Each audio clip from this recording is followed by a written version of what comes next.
Barcha maqtov danlovlar, hurmatluvlar, barcha bizning tubanchiliklarimiz Alloh taolaga tegishli. Biz anig'ina maqtaymiz, annangina yordam so'raymiz, annangina yorliqovni yolvoramiz. Nafslarimizning buzuqligidan, g'amallarimizning nasharidan biz Alloh taolaga sığınamiz. Kimni Rabbimiz Alloh o'zining keng rahmati bilan to'g'ri yo'lga ko'ndirsa, ani hech kim adashtirmas. Kimni Alloh taolo o'zining adilligi bilan adashtirsa, ani hech kim to'g'ri yo'lga ko'ndirmas. Shahidlik beram shunliqda Allohdan boshqa iloh yo'q. Yalğız ol, anın tengdashi yo'q. Ham shahidlik biram Muhammad Mustafa sallallohu alayhi va sallam Alloh taolaning quli ham elchisi ekanligini, aning ahli beyti, sahabalarga, tabiinlarga ham to'g'ri yo'ldan boruvchi barcha mu'min musulmonlarga Alloh taolaning salami, rahmati va barakatlari bo'lsa edi. Alloh Rabbimiz o'zining rahmati bilan bizni bu dunyoga vaqtlichagina o'rnashtirdi. Ham o'zining bandalarına turli mumkinliklarni, turli salatlarni, turli ne'matlarni berdi. Kimningdir shu berilgan ne'matlarga, dunyoda erishgan o'rinlarga boshi aylanib ketib, o'zining tub maqsadini unuta. Tub Alloh taolo uni xalq qilgan maqsadni. Yo'qsa Alloh subhanahu va taolo endi Qur'onda bizga xabar eta, ol jinlarni ham kishilarni faqat anga g'ibodat qilsinlar uchungina yaratganim. Ham endi bek ozlargina Alloh taolaning hidoyati bilan, Alloh taolaning tavfiqi bilan shu to'g'ri yo'lda qolalar. Ham endi ular shu buyuk bo'lgan maqsadni Alloh taolaga g'ibodat qilib maqsadini o'tilar. Abdullah ibn Mubarakdan ketirlar, Mug'ammar aytdi de. Bir vaqt bala şağalar, sabiy balalar Yahya ibn Zakariya yanına keldiler. Yani Zakariya peygamberinin oğlu Yahya idi. Onun yanına keldiler, hem ettiler. Eyda bar bizning bilan birga o'ynayq deb. Ham shu sabiy bala aytdi de. Malillahi bi xuliqtu deb. Men o'yin uchun xalq qilinmadim deb. Yani endi mana shunday Alloh subhanahu va taolaning rahmati, Allohning tavfiqi bilan kimdir endi kichkina vaqtdanoq ni uchun bu dunyoda yashaganligini anglaydi. Ham endi Abdullah ibn Mubarakdan ketirlar, ham aning to'rinda oyatlar indi de, ham biz anga kishi yoshdan hikmat berdik deb. Ya'ni Alloh subhanahu va taolo hikmatni kishi yoshdanda bera ola. Ham endi bir oyatida Rabbimiz Alloh taolo ayta, kimga hikmat berilsa de, anga bek ko'p xayrlilik indi berildi de. Ham bir ikki oyatga to'xtab ketasi kela, Alloh subhanahu va taolo Qur'onda shu dunyo turmushining, dunyo tirikligining narsa ekanligini bir necha yerda, bir necha turli etib tasvirlaydi. Shularning birsi Hadid surasida ol endi dunyoning narsadan iborat ekanligini tasvirlaydi. Ham bizga Alloh taolo shundan so'ng bo'lgan oyatlar bilan endi murojaat eta, ol bizga amr eta. Sabiqu ila mag'firatin min robbikum وجنة عرضها كعرض السماء والأرض أعدت للذين آمنوا بالله ورسله ذلك فضل الله يؤتيه من يشاء والله ذو الفضل العظيم دي رب الله. Şu dünya tirikligining narsa ekanligini anglatqach, aslı narsadan ekanligini ko'rsatgach, bizga Alloh taolo amr etib ayta, oshig'iz Alloh taoladan bo'lgan marhamatga, de, mag'firatga, ham umtulug'iz jannatga, ol jannatning kengligi ko'k ham yer kibik bo'lar de. Ol Alloh taolaga iman ketirgan, ham aning elchilarına iman ketirgan bandalarga azirlangandir. Bu Alloh taolaning fadli ham rahmati de, ham ol ani kimga tilasa shunga berir de. Mana shu Alloh Rabbimiz bizga endi tub maqsadni aytdi. Bu dunyodagi bergan ne'matlar bilan albatta qo'llanirga kerak, lekin shu Tüştagina deb aytganda shu dunyo ne'matlari bilan cheklanib qolirga kerakmi? Buyukroq maqsadga umtilirga kerak ekanligini aytdi. Oshig'iz deya, yorishig'iz jannatga, yorishig'iz Alloh taolaning mag'firatini, Alloh taolaning g'afu etuvini de. Ham rivoyat qilina bir turkum sahabalar radhiyallohu anhum majma'in payg'ambarimiz sallallohu alayhi va sallam yanına keldilar. Ham aytdilar, o'zlarini burshig'an aybirlarin bilan anga murojaat etdilar. Alloh elchisi sallallohu alayhi vasallam narsasing sizni burshi degach, ular aytdilar, durustlikda de bizning boy qardoshlarimiz bizni o'zib ketdilar de. Alloh elchisi sallallohu alayhi vasallam nindi o'lkada o'zib ketganliklarini so'ragach, ular aytdilar, ular namoz o'qiylar, biz o'qigan kibik. Ular uroza tutalar, biz uroza tutgan kibik. Ular sadaqa beralar, biz bermaymiz. Ular qullarni ozod etalar, biz ozod etmaymiz deb aytdilar. Ham endi Alloh elchisi sallallohu alayhi vasallam ayta, sizga өйрәтимме шундый эшне, күрсәтимме шундый эшкә, әгәр дә сез аны эшләсәгез, сездән соң булучыларны сез узырсыз, һәм инде шушы сүзне әйтмәүчеләрдән башкалардан сез үстен булырсыз ди. Һәр бер намаз сайын 33 тапкыр Субханаллах, 33 тапкыр Әлхәмдүлилләх, 33 тапкыр Аллаһу әкбәр дип әйтегез ди. Һәм инде озак та үтмәй сахабалар радиллаһу анһум әҗмәин килә, һәм инде әйтәләр: "Эй Аллаһ илчесе саллаллаһу алейһи вәсәләм, безнең бай кардәшләребез безнең нәрсә эшләгәнне күрде" ди. Һәм алар да шулай ук инде тәсбих, тәхмид һәм инде тәкбирләрне әйтә башладылар ди. Һәм инде Аллаһ илчесе саллаллаһу алейһи вәсәләм әйтә: "Залика фадлуллаһи юътиһи ман яша" ди. Менә бу ди Аллаһ Тәаләнең фадлы, Аллаһ Тәаләнең юмартлыгыдыр. Ул аны кемгә теләсә шуңа бирәдер дип инде Аллаһ илчесе саллаллаһу алейһи вәсәләм әйтеп куя. Һәм инде Җәннәткә эләгү, әлхәмдүлилләһ, Аллаһ Субханаһу тәала бу аятта әйтә дә бит инде, һәм бер яклап караганда, менә шу җәннәткә эләгү ул Аллаһ Тәала тарафыннан бирелгән зур ниғмәт булса, икенче яклап караганда, кеше күзлегеннән чыгып караганда, бу әлбәттә зур уңышка ирешү дә булып санала. Риваят кылына, менә шушы җәннәт турында, җәннәткә эләгәчәк соңгы кеше турында шундай риваят бар, хадис бар, Абу Хурайра радиллаһу анһудан китерелә. Бер җәһәннәмнән чыккан соңгы кеше күпмедер инде җәһәннәмдә яныр, һәм инде ул чыгыр ди җәһәннәмнән. Аның инде Аллаһ Тәала генә белгән инде гөнаһлары булачак, ләкин инде аның күңелендә барыбер тузан бөртеге кадәрле генә булса да иманы булачак. Һәм инде ул җәһәннәмнән чыккач, Аллаһ Тәаләгә мөрәҗәгать итер: "Эй Раббым, yüzümni җәһәннәмнән бурсаңчы" ди. Мине аның шушы кайнар һавасы, җәһәннәмнең иссесе мине пешерә ди. Бурсаң, бүтән бер әйбер дә сорамас идем синнән ди. Һәм Аллаһ Тәала аның йөзен бурды ди. Күпмедер вакыттан соң Аллаһ Тәала үзе генә белә, бу Аллаһ Тәаләгә мөрәҗәгать итер: "Эй Раббым, мине җәннәт кырына якынайтып куйсаң иде" ди. Һәм инде шушылай итсәң, мин синнән бүтән бер әйбердә бер кайчан да сорамас идем ди. Аллаһ Тәала инде аны ди җәннәт тирәсенә якынайтып куйыр. Ул анда җәннәттәге шушы иминлекне, рәхәтлекне, андагы бәрәкәтләрне күреп, тыңлап, ишетеп торгач, ул инде күпмедер вакыт торганнан соң Аллаһ Тәаләгә мөрәҗәгать итер: "Эй Раббым, мине җәннәткә кертсәң иде" ди. Аллаһ Тәала әйтер аңа: "Син бит бүтән бер әйбер дә сорамам дигән идең" ди. Ләкин инде бу үтенә торгач, Аллаһ Тәала аны җәннәткә кертер ди. Һәм Раббыбыз Аллаһ Тәала шушы бәндәгә мөрәҗәгать итер: "Эй Рабб, бәндәм ди, кулым, сора миннән ди, нәрсә кирәк" ди. Һәм инде бу бүтән булган хыялларын, бүтән булган теләкләрен Аллаһ Тәаләгә инде мөрәҗәгать итеп әйтер. Сорар, бүтән сораган әйбере бирелер.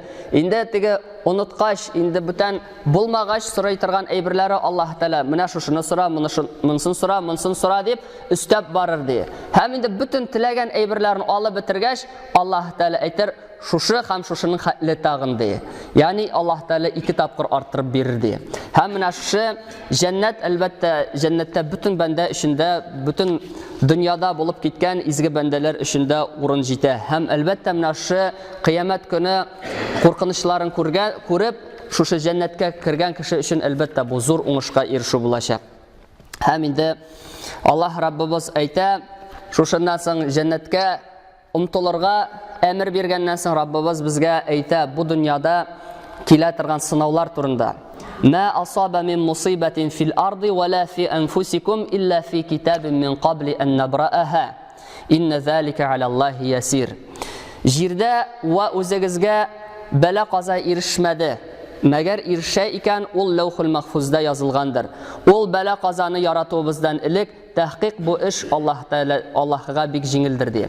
Ягъни менә шушы безгә бу дөньяда килә торган, һәрберебезгә килә торган сынаулар, алар инде Аллаһ Тәала тарафыннан билгеләнгән.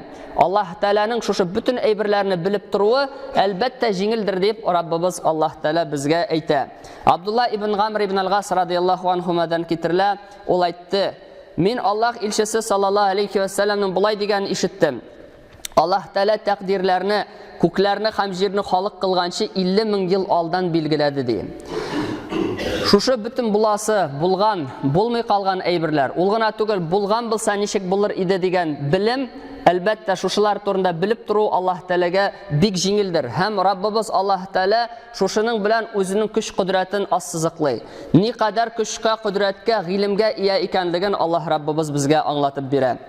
Һәм инде шушы аятның аңлауның теге нинди файдасы барсың?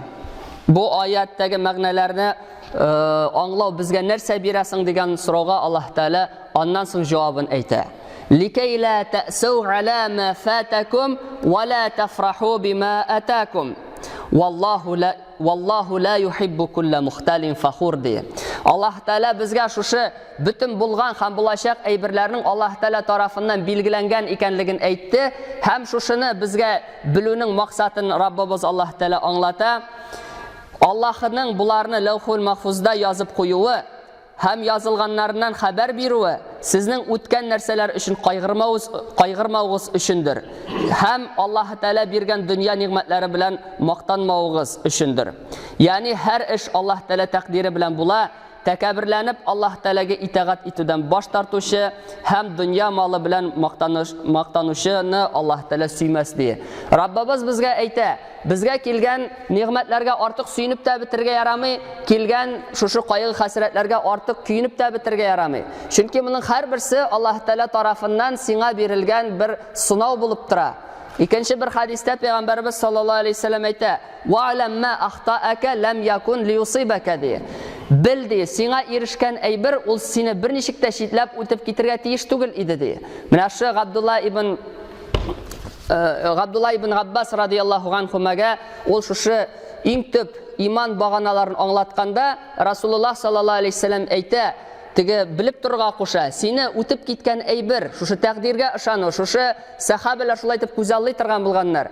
Сиңа ирешкән әйбер ул сиңа ирешергә тиеш иде, сиңа ирешмәгән әйбер сине үтеп китергә тиеш иде дип ышанудан гыйбарәт дип Сальман аль-Фариси аңлатып калдырган шушы тәкъдир мәсьәләсен.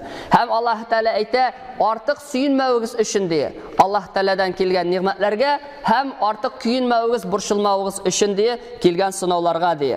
Һәм инде икенче бер, чөнки менә шушы әйберләр ул сиңа насип булган, тәкъдир кылынган, сине үтеп киткән әйбер шулай ук сиңа тәкъдир кылынган булган. Аны берничек тә үтеп булмый. Икенче бер аятта, мисал өчен Тәүбә сүрәсендә Раббыбыз Аллаһ әйтә: "Кул ла юсибана илля ма катабаллаһу лана". Әйтә Мухаммад саллаллаһу алейһи ва саллям, безгә бары тик Аллаһ Тәалә язган әйбер генә ирешәдер ди. Безгә килгән бөтен әйбер ул Аллаһ Тәалә тарафыннан билгеләнгән һәм аның рәхмәте белән генә безгә ирешәдер ди. Һәм инде икенче бер аятта Аллаһ Тәалә әйтә: "Ва иямсаскаллаһу бидуррин фала кашифа лаху илля ху ва юридка би хайрин фала радда ли фадлих". Әгәр Аллаһ Тәалә сиңа берәр зарарны бирсә, ул зарарны синнән алырга Аллаһтан башка зат юктыр ди. Әгәр сиңа бер ниғмәт бирергә теләсә, аның юмартлыгыннан биреләчәк ниғмәтне кире алучы да юк. Бәндәләреннән үзе теләгәннәренә бирер ул ниғмәтне. Һәм ул Аллаһ Тәалә ярлыкаучы һәм рәхимледер дип Аллаһ Тәалә безгә әйтә. Аллаһ Тәалә безгә теләсә, беркем дә каршы килми, ул безгә ниғмәтен дә бирә. Аллаһ Тәалә безгә теләсә, беркем дә саклап кала алмый, ул безгә сынавын да бирә алганын безгә инде Раббыбыз Аллаһ Тәалә тасвирлый. Һәм инде шушы алда әйтелгән хадис сүрәсендә Аллаһ Тәалә яратмыйдыр һәрбер тәкәбберләнеп, минләнеп йөрүче бәндәләрне дип әйтә. Шушы мухталин фахур дип әйтә Раббыбыз Аллаһ. Һәм инде икенче аятта ул аларны тасвирлый, аларның сыйфатларын. Аллазина ябхалуна ва я'муруна ан-наса бил-бухл ди. Ул бәндәләр саранлык кылалар һәм кешеләрне дә саранлыкка өндәрләр ди. Үзләре саран булу белән генә шикләнмәгәннәр, алар кешеләргә дә саран булырга кушалар. Һәм инде кайбер бәндәләр мондый бәндәләрне, мондый сыйфатка ия булган бәндәләрне без икенче аяттан, икенче сүрәдән күрәбез. Ул да булса бердә Мөэминнәр сүрәсендә түгел, Мунафиклар сүрәсендә Аллаһ Тәалә шулай итеп тасвирлый да аларны. Хумуллазина якулуна ла тунфиqu ala man инда расулиллахи хатта янфадду валиллахи хазаинус самавати вал арди валакиннал мунафиқина ла яфқахун ди. Ул мунафиклар ансарларга әйтәләр иде: Muhacirlərə, yəni Məkkədən Mədinə şəhərinə dinləri üçün, Allah rizalығы üçün köçünüb getkən bəndələrə yardım etməgiz, malığızını birməgiz. Peyğəmbər yanında bulğanlarga hatta indi onlar taralıb onun qırından ketken şiga şaqlı deyə. Həm Allah Teala aytə, jirdə həm kökdə bulğan baylıq Allah Teala'nınkidir, lakin münafiqlar heç nərsədə oylamaslar deyə. Heç nərsədə bilməslər, heç nərsədə anlamaslar deyib Allah Teala bizə təsvirləyir.